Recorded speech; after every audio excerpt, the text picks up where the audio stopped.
તૃતીય સ્કંદ સુધીનું દર્શન આપણે કર્યું હતું કે જ્યાં કપિલ ભગવાન પોતાની માને દેવહૂતિને ઉપદેશ કરી રહ્યા છે. સારી વાત અને સારો ઉપદેશ તો જ્યાંથી મળે સ્વીકારી લેવો. ઘણીવાર નાના બાળકો સારી વાત કરી જતા હોય, અને અત્યારના બાળકો તો એટલા પ્રેક્ટિકલ હોય છે, એ લોકોને ક્યાંય કોઈ સંસારિક પ્રપંચમાં રસ નથી હોતો.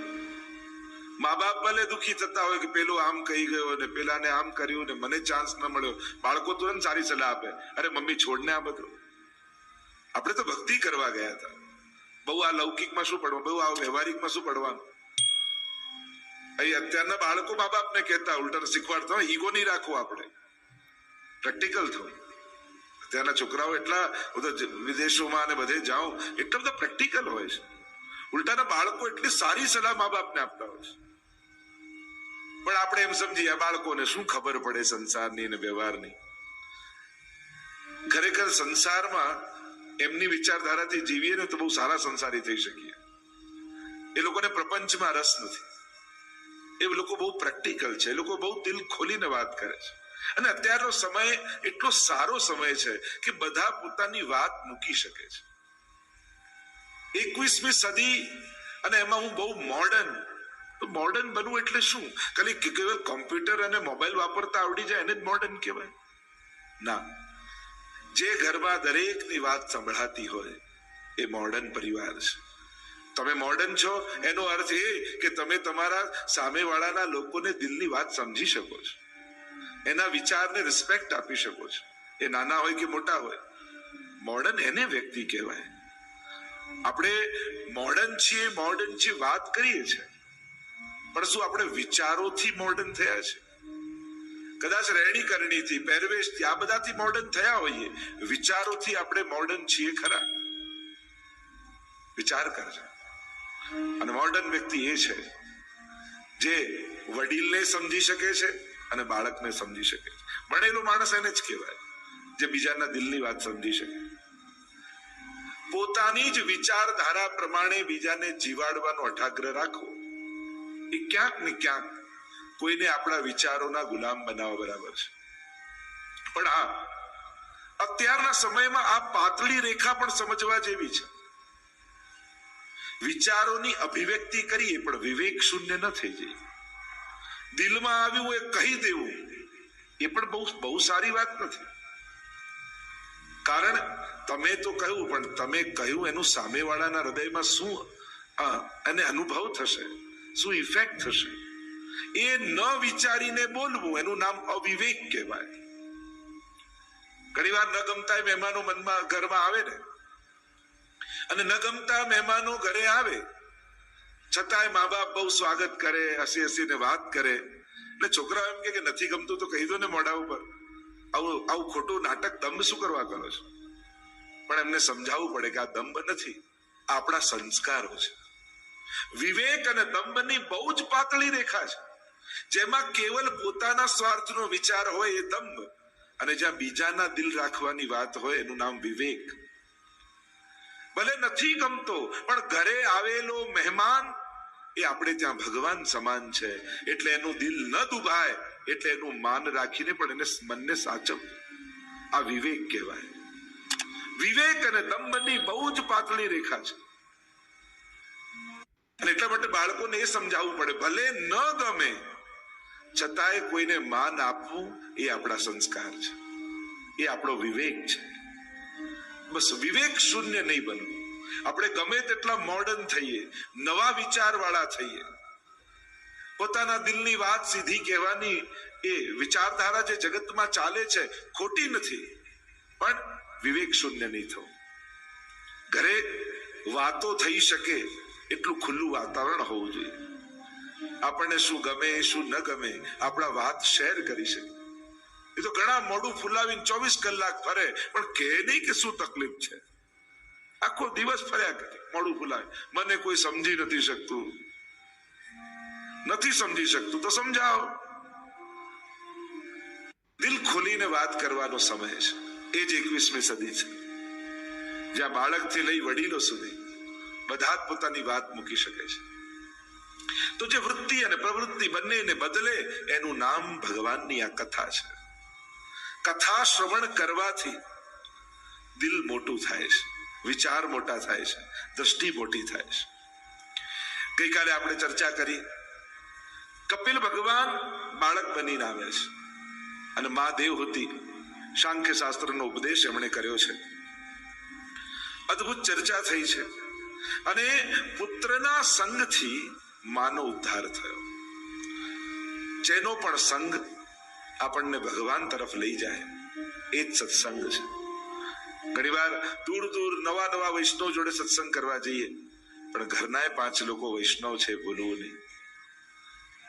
ઘણી વાર સારી વાતો નિકટના સ્વજનોના મુખે સાંભળે, પણ આપણી તકલીફ એ અજાણ્યો આવીને કહી જાય તો ગમે.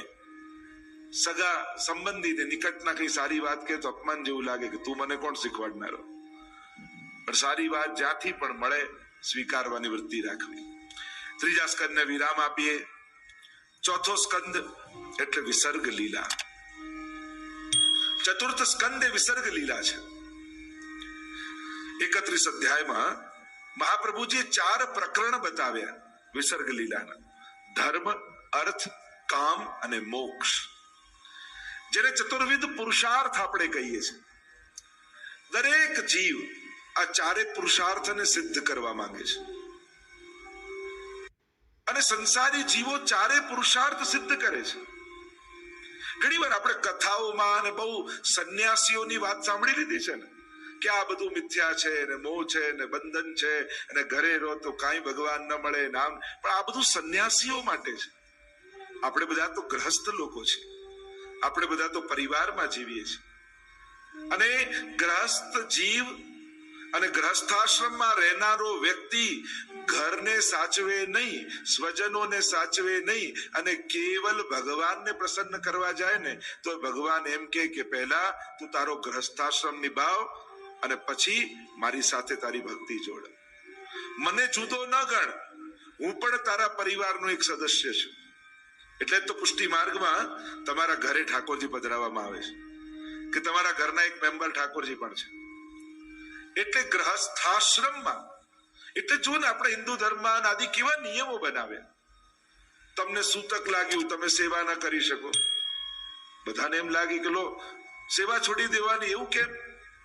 કારણ કે શાસ્ત્ર એમ કહે છે કે કોઈને ત્યાં કોઈ ગુજરી ગયું છે તો તમારી જરૂર અત્યારે એને ત્યાં વધારે છે અને તમે ભગવાનના નામનું બહાનું કરી જે ગુજરી ગયા છે એને ત્યાં ન જાઓ અને મારે તો સેવા છે હું ભગવાનની ભક્તિ કરું એમ કરીને તમે તમારી સામાજિક જવાબદારી છોડી અને ભગવાન પાસે રહો તો શાસ્ત્ર એમ કહે છે અત્યારે ભગવાન કરતા પણ તમારી જરૂર એને ત્યાં છે જેને ત્યાં કોઈ ગુજરી ગયું છે.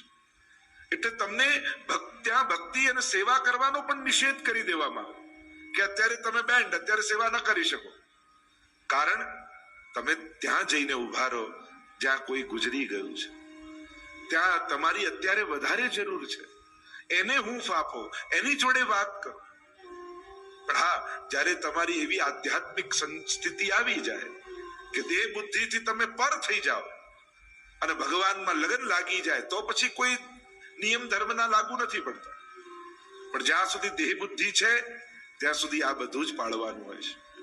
આપણે એનું નેગેટિવ રૂપે અર્થઘટન કરતા હોય, લો ભગવાનથી દૂર થઈ જવાનું, ભગવાનનું નામ નહીં લેવાનું. અરે શાસ્ત્ર એટલા માટે કહે છે કે તું ભગવાનના નામે તારી સામાજિક જવાબદારી ન છોડીશ, તું ત્યાં જઈને ઉભો રહે. અત્યારે એના ઘરમાં આવો આઘાત એને લાગ્યો છે, એ પોતાના ઘરના કાર્ય ન કરી શકે એટલે જો એવા સમયે ભોજન પણ બીજા લોકો બનાવીને આપે, કારણ કે એ ખેદમાં છે, શોકમાં છે એટલે બીજા બનાવીને એને આપે છે. આ બધા નિયમો માણસો સારી રીતે સામાજિક જીવન જીવી શકે એના માટે બનાવવામાં આવ્યા હતા. પણ આપણે પછી એને નેગેટિવ દ્રષ્ટિકોણથી જોઈએ છે. તો આ 4 પુરુષાર્થ, સંન્યાસી ના ધર્મો જુદા છે, ગ્રહસ્થના ધર્મો જુદા છે. આપણે બધા ગ્રહસ્થાશ્રમી છીએ અને ગ્રહસ્થાશ્રમીના આ જ ધર્મ છે. એ પોતાના ધંધો કરે, વેપાર કરે, પૈસા કમાય, પરિવારને સાચવે, બાળકોને મોટા કરે, એમને ભણાવે, એમને જીવનમાં આગળ વધારે. આ બધું તમે કરો ત્યારે જ તમે સાચા ગ્રહસ્થી ધાર્મિક વ્યક્તિ કહેવાઓ. પણ આપણે બધા તો એવું સાંભળી લીધું કે આ બધું બંધન ને આ બધું કરો તો જાણે પાપ, કેવલ ભગવાનને ભજો તો જ તમે ધાર્મિક કહેવાઓ. એવું નથી. ધર્મને શાસ્ત્રો પ્રમાણે સમજો. આપણે ધર્મશાસ્ત્ર વાંચતા નથી એટલા માટે આ બધું જ ભેગું થઈ જાય છે અને આપણે કન્ફ્યુઝ થઈ જઈએ છીએ. બ્રહ્મચારીના ધર્મો જુદા છે, ગ્રહસ્થના ધર્મ જુદા છે અને સંન્યાસીના ધર્મ જુદા છે. આપણે ત્યાં બ્રહ્મચારી જે વિદ્યા અભ્યાસ કરે છે, તમે એક સ્ટુડન્ટ લાઈફ જીવો છો, ત્યારે તમારો ધર્મ શું, ત્યારે તમારે શું કરવું જોઈએ, કઈ રીતે રહેવું જોઈએ, એના ધર્મો આપ્યા છે. એ રીતે જ ગ્રહસ્થના ધર્મો છે, એ રીતે સંન્યાસીના ધર્મો છે. તો આ 4 પુરુષાર્થ, ધર્મ, અર્થ, કામ અને મોક્ષ, દરેક દુનિયાનો વ્યક્તિ આ ચારેયને પામવા ઈચ્છે છે. દરેકને દુનિયામાં ધર્મ જોઈએ છે. ભગવાનમાં માને કે ન માને, અધર્મ કોઈને જોઈતો નથી. કોઈ વ્યક્તિ એમ નથી ઈચ્છતું કે મને સામેવાળો અધર્મી મળે. અધર્મ એટલે ક્રોધી, લોભી, ઈર્ષા, છેતરવું, હિંસા કરવી. કોઈ ઈચ્છે સામેવાળો મને એવો મળે કે મારી જોડે આવું બધું કરે? દુનિયાના દરેક માણસને સામેવાળો માણસ ધાર્મિક જ જોઈએ છે કે તું બીજે બધે ખોટું બોલતો હોય, મારી અમે સાચું બોલજો. બધાને ભલે છેતરતો હોય, મારી જોડે આવું ન કરતો. આ બધી તમારા મનની જે ડિમાન્ડ છે ને, એનો અર્થ તમને એક વાક્યમાં એમ કહી શકો કે તમે એને એમ કહો છો કે મારી સાથે ધર્મથી વ્યવહાર કરજે. આ એક વાક્યમાં તમે એને કહો છો કે મારી જોડે ધાર્મિક થઈને રહેજે. કારણ કે ધર્મની વ્યાખ્યા જ મનુ મહારાજે મનુસ્મૃતિમાં 10 લક્ષણ બતાવ્યા ધર્મના. દ્યુતિ, ક્ષમા, દમો, સ્થેયમ, શૌચમ, ઇન્દ્રિય નિગ્રહ, દ્વિવિદ્યા, સત્યમ, ક્રોધો, દશકમ ધર્મ લક્ષણમ. આ 10 લક્ષણ દરેક વ્યક્તિ સામેવાળામાં ગોતે છે. એટલે તમે ધાર્મિક વ્યક્તિ ગોતો છો. ધાર્મિક હોવું અને આધ્યાત્મિક હોવું, રિલિજિયસ અને સ્પિરિચ્યુઅલ, આ બંનેમાં ફરક છે. કદાચ આધ્યાત્મિક વ્યક્તિ તમે ન સ્વીકારો, પણ ધાર્મિક તો દુનિયાના દરેક માણસને જોઈએ. એ ભલે કોઈ પણ ધર્મ પાળતો હોય, દરેકને વ્યક્તિ ધાર્મિક જોઈએ છે. ધર્મ. બીજો છે અર્થ. દરેક સંસારી વ્યક્તિને સુખના સાધનો જોઈએ છે. કોણ દુખી રહેવા ઈચ્છે છે? અનાસક્તિનો અર્થ એવું તો થતો નથી કે કાંઈ મેળવવું નહીં. ગીતાજીના પણ આપણે એવા ઊંધા અર્થો કરી લઈએ છીએ અને લોકો પણ ગીતાજીનો એવો દુરુપયોગ કરતા હોય. સારા શબ્દોને પોતાની અનાવડત ઢાંકવા માટે પ્રયોગ કરે. લડવાની તાકાત ના હોય ને કે હવે આના જેવું કોણ થાય, ચોખ્ખું કેમ લડવાની તાકાત નથી. કમાવાની ત્રેવડ ના હોય એટલે આપણે તો સંતોષી માણસ, બહુ ભેગું કરીને ચોખ્ખું કેમ કમાવાની આવડત નથી. ઘણી વાર આપણા કમજોરીઓને આપણે સારા ધર્મોના વાક્યોની અંદર ઢાંકી દઈએ છીએ. ખરેખર આપણે ધર્મશીલ ઘણી વાર નથી હોતા, હોઈએ છે કમજોર, પણ એ કમજોરીને ઢાંકવા માટે ધર્મશાસ્ત્રોના વાક્યોના દુરુપયોગ કરીએ છીએ. એટલે હંમેશા ચેતવું, સાવધાન રહેવું. ક્યાંક હું મારી અનાવડત અથવા મારી કમજોરીને ઢાંકવા માટે ધર્મને ઢાલતો નથી બનાવતો. કારણ કે ધર્મ બળ છે, એ તાકાત છે, એ કમજોરીને ઢાંકવાનું સાધન નથી. તો અર્થ, દુનિયાના દરેક માણસને સુખના સાધનો જોઈએ છે. અર્થ. કામ. દરેકના જીવનમાં અનેક પ્રકારની કામનાઓ છે. દુનિયાના દરેક માણસ જુદી કામનાઓ મનમાં રાખે. મને આ મળે, આવું મળે, આ રીતે પ્રાપ્ત થાય. એના જીવનમાં વિવિધ પ્રકારની કામનાઓ છે અને કદાચ કામનાઓ જ આપણા જીવનના જીવવાનું બળ હોય છે. ઘણી વાર લોકો નથી કહેતા મન સ્થિર કરવું, મન સ્થિર કરો, મન ભગવાનમાં સ્થિર કરીને લગાડ. અરે સ્થિર મન તો 2 જણાનું હોય, કાં કોઈ બહુ મોટો મહાપુરુષ હોય અને કાં ડિપ્રેશનમાં હોય. નોર્મલ માણસનું મન સ્થિર ના હોય, કારણ કે ચંચળતા જ મન છે. સંકલ્પ વિકલ્પાત્મક મનઃ. જે સંકલ્પ વિકલ્પ કરે એનું નામ જ મન. તો સ્થિર મન તો કોનું હોય? કાં યોગી હોય અને કાં ડિપ્રેશનમાં હોય. એને કોઈ ઈચ્છા જ ના જાગે. ઉભા થવા કરો, પરાણે ઉભો કરો તો થાય, પરાણે જમાડો તો જમે, પણ મનમાં કોઈ કામના જ ન હોય. તો કામના વગરનો વ્યક્તિ કાં મહાપુરુષ હોય કાં બીમાર હોય. નોર્મલ વ્યક્તિમાં જો તમે મહાપુરુષ નથી અને જો કામનાઓ નથી તો ક્યાંક મનની કોઈ બીમારી છે. લોકો ના કે અમારું મન ભટક્યા જ કરે છે, તો શું મન તમારું શરીર છોડીને બધે આટા મારીને પાછું આવે છે? ભટકે એટલે શું? કે તમને છોડીને જતું રહે અને બધે ફરીને આવે? મન બધે જાય છે કે મનમાં બધું આવે છે? વિચાર કર. મન ક્યાંય જતું નથી. આ મન જુદા જુદા સંકલ્પ વિકલ્પો કરે છે, અને એટલા માટે કામનાઓ જીવન જીવવાની બળ છે. અને બહુ જ મહત્વનું દુનિયામાં શું છે? જીજીવિષા, જીવન જીવવાની ઈચ્છા. આ બહુ જ મહત્વનું છે. અને સમાજમાં આ ઈચ્છા ખતમ ના થવી જોઈએ. ન બાળકમાં ખતમ થવી જોઈએ, ન યુવાનમાં ખતમ થવી જોઈએ, ન વૃદ્ધમાં ખતમ થવી જોઈએ. અને જ્યારે વડીલ થાવ ને જીવન જીવવાની ઈચ્છા ખતમ થાય, હવે તો બધું થઈ ગયું, હવે જીવીને શું? પછી એક એક સેકન્ડ તમારા જીવનની ભાર બની જાય તમારા માટે.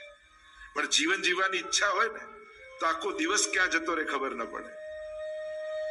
આ વ્રજગંગા બન્યું, કેટલી સુંદર વાત.